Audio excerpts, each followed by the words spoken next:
This video is sponsored by Skillshare. In middle school, we used to play this game called Set 'em Out, where if you did or said something stupid or embarrassing, someone would say, "Set that out." You had to hold out your hands and let them slap you. Yeah, it's a dumb game, but we were 12. Looking back, it was actually a pernicious game that attempted to enforce a certain standard of social behavior with literal violence. So those of us with ideas and interests that seemed a little outside of the norm often had to keep our mouths shut. I've always been on the fence about identifying as a nerd. I mean, I have a lot of nerdy qualities, got a bunch of these things everywhere. I've been playing World of Warcraft for 10 years, and to this day, I'm perfectly willing to have an hour-long conversation with you about the philosophy of the Matrix. But I also lack a lot of the qualities that are stereotypically associated with nerds. Like, I don't really have social anxiety, really. Although I'm fairly reserved in person, I'm definitely not an introvert. And I love things like sports and fitness. Honestly, the concept of being a nerd these days is so blurry that it may not even be much of a thing anymore. Nerdiness used to be about earnest devotion to esoteric and obscure inclinations. But these days, many things that are associated with nerds have reached the mainstream. Almost all of the highest grossing films of all time are sci-fi or fantasy movies. Some of the most high-profile public figures are people with careers in science and technology. And it seems like every other week I find a video of some famous celebrity playing Dungeons and Dragons. Now, there are some nerdy subcultures that have yet to break out into the front lines of pop culture, but whereas nerds in the past were often ostracized because of their peculiar tastes, these days you can't really justify turning your nose up at a kid for dressing up like a giant fox when you just got done watching an anime about a kid possessed by a giant fox. All of this ambivalence about being a nerd was amplified for me as a young black kid who grew up in lower income neighborhoods. I think being cool and popular is a concern for kids of all races, but for black kids, especially black boys, it was kind of do or die. Hi, I'm T1J. Follow me. Real quick, I'd like to give a big shout out to my patrons. None of these videos would be possible without the support I get on Patreon from you amazing folks, including people like Dan Tower, Daniel R. Murphy, and Corey Schimpf. If you head to my Patreon page, you'll see that I've set up a new goal. I want to try to move back to making 2 videos a month, but I'll definitely need some production help to do that if I want the quality of the videos to not suffer. That includes more equipment, space, and human effort, all of which cost money. So if you're interested in that, consider supporting. So when I think of black men that I admired growing up, it was people like Denzel Washington, Michael Jordan, and Eddie Murphy. Dudes who were hip and talented and fashionable and seemed to have it all. Rarely was I exposed to black personalities who were celebrated specifically because of their intellect or unique interests. In black media back then, the male protagonists were always cool and confident and street smart. Definitely not nerds. Even in non-black media, black characters were often added as a source of practical wisdom or shrewd humor. When we did experience nerdy black characters, they were always the butt of every joke. The fact that they were nerds was unambiguously a character flaw. Of course, there were nerdy white characters who were made fun of as well, but there's such a higher variety of white characters to choose from that you could easily find just as many characters any nerd could be proud of. You ever notice how one of the main differences between the Jurassic World movies and the Jurassic Park movies is that they replaced all the nerds? I love this movie. The good guys are nerds, the bad guy's a nerd, this guy is a nerd. There are just no black movies with this many nerds in it. Jurassic Park's interesting because it actually has a black nerd in it. Chief Engineer Ray Arnold, played by Samuel L. Jackson. He's neurotic and sometimes antisocial, but he's shown to be highly intelligent and invested in his work, and it's not played as a negative thing. But it's probably not a mistake that the role was given to Jackson, an actor known by this point for playing characters who are pretty unambiguously not nerds. If it was Urkel at that computer instead of Sam Jackson, it probably would have had less impact. There are other complex examples as well, like the character Dwayne Wayne in the great sitcom A Different World. He's kind of a nerd, like He's a math whiz who got a perfect SAT score and he wears these dorky glasses. But beyond that, he's confident and handsome and popular, and he sits in chairs backwards, so you know he's cool. By the way, a while back I tweeted about A Different World and got like no response, which leads me to believe that a lot of y'all white folks have not watched this amazing show. Go watch it. Fuck Pam and Jim, Dwayne and Whitley for life. It's a great show, I love it. But nevertheless, as a black kid in the 90s, it was never a compliment to be compared to Ray Arnold or Dwayne Wayne, much less Carlton Banks or Steve Urkel.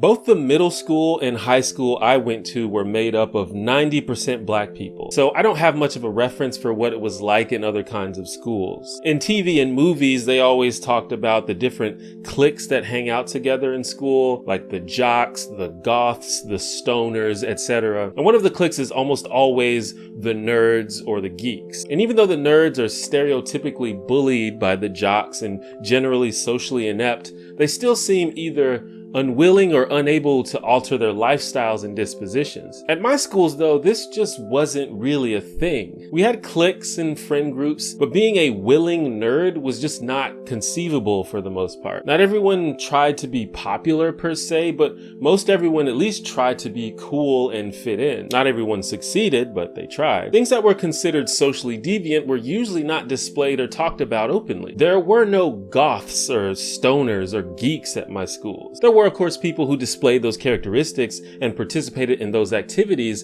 but it was never on full display. It wasn't really a part of people's public identity. Being a black kid at a black school, at least in my experience, required a certain level of social competence, regardless of your specific interests. And there were kids who struggled to do it, and they were usually ostracized for it. The difference is they didn't usually have a clique to turn to afterward. There were just individuals branded as just a little too weird. I think a lot of this again goes back to popular media. Media that targets black people historically never celebrated typically nerdy things. When I was in school, all the little boys emulated rappers and comedians and athletes because that's all we saw. That was our definition of cool. And it was cool. I still love Bone Thugs and Harmony and the movie Friday, just like I did back then. But I also liked Magic the Gathering and geometry. Just didn't bring those up as much. And I think a lot of us had unique interests like that, but there was just no social space back then to fully explore and share them. It just didn't seem correct for a black kid. But maybe there's a reason for that. A 2007 New York Times article described nerdiness as a state of being hyper white, literally defining it in direct contrast to behaviors and traits that are typically associated with black Americans. The idea being that a lot of what makes white people seem trendy and popular in America are often things that they appropriate from black people. Bye, Felicia.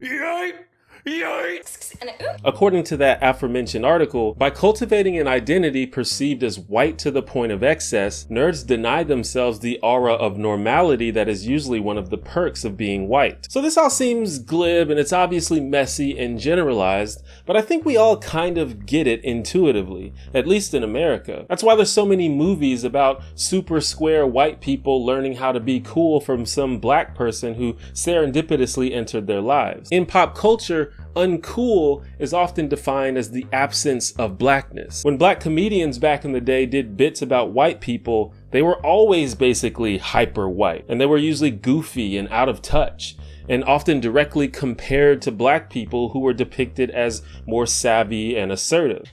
And well, to tell you the truth, you're just not cutting it.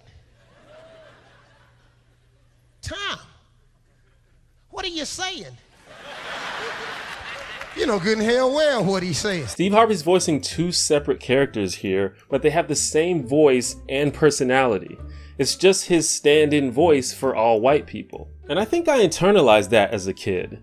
Because at a black school, things that were considered nerdy and uncool were not just things that were unique and obscure, but also simply things that were associated with white people. Things like Dungeons and Dragons, sure, but also things that in any other context would probably be cool, like being a fan of rock music. I can't find the clip, but I remember watching this black comedian with friends back in the day that was making fun of different types of rock music.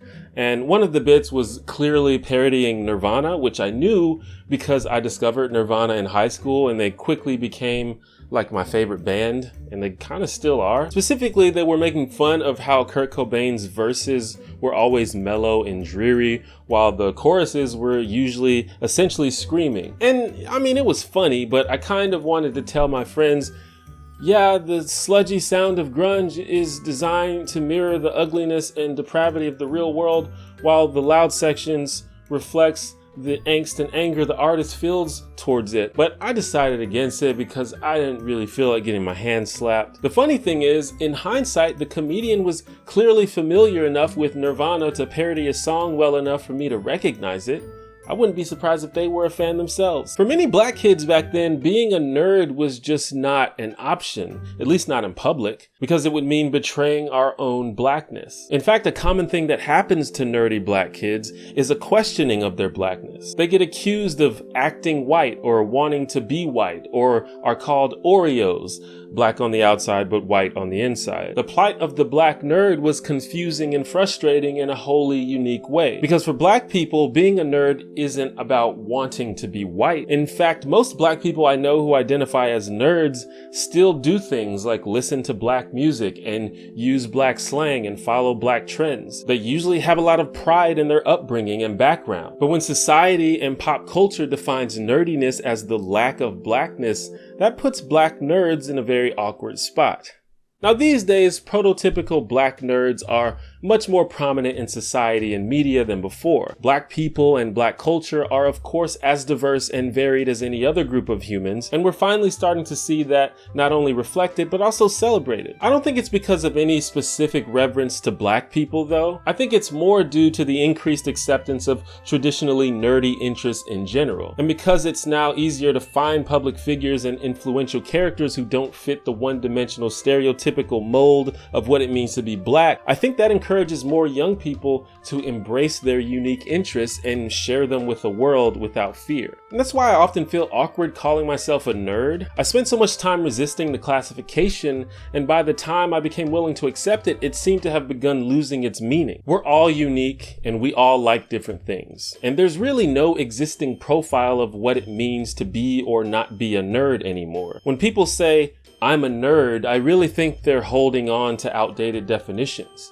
You might think, well, I love video games and anime, so I guess I'm a nerd. But fucking everybody plays video games and watches anime. Some people cling on to the nerd idea in a sort of contrarian way because it seems better to be different than to conform to the masses. But what those people need to realize is that we're all different.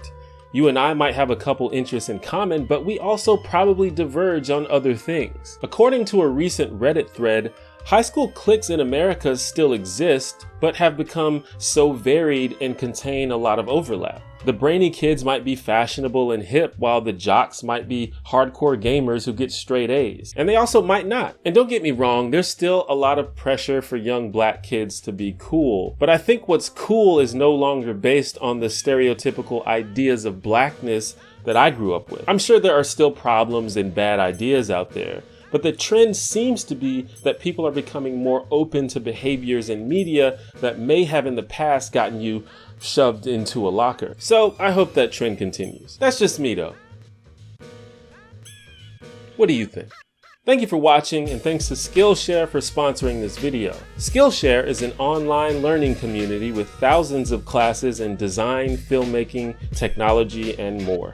A premium membership gives you unlimited access to high-quality classes on must-know topics so you can improve your skills, unlock new opportunities, and do the work you love. As you probably know, I'm an independent creator, so I'm always looking for ideas and tips on how to achieve great results without a huge budget or loads of technical expertise. The perfect class for that is this tutorial by filmmaker Maddie Brown, so if you're like me, I suggest checking it out. The membership is fairly inexpensive, but I have a special offer just for my viewers. Skillshare is allowing me to hook you up with 2 months of unlimited access to all of their classes for free. Just click the link in the description below to join the millions of people already learning on Skillshare. And remember, by supporting sponsors like Skillshare, you not only get access to a great service, but you also support me and allow me to take my content to the next level.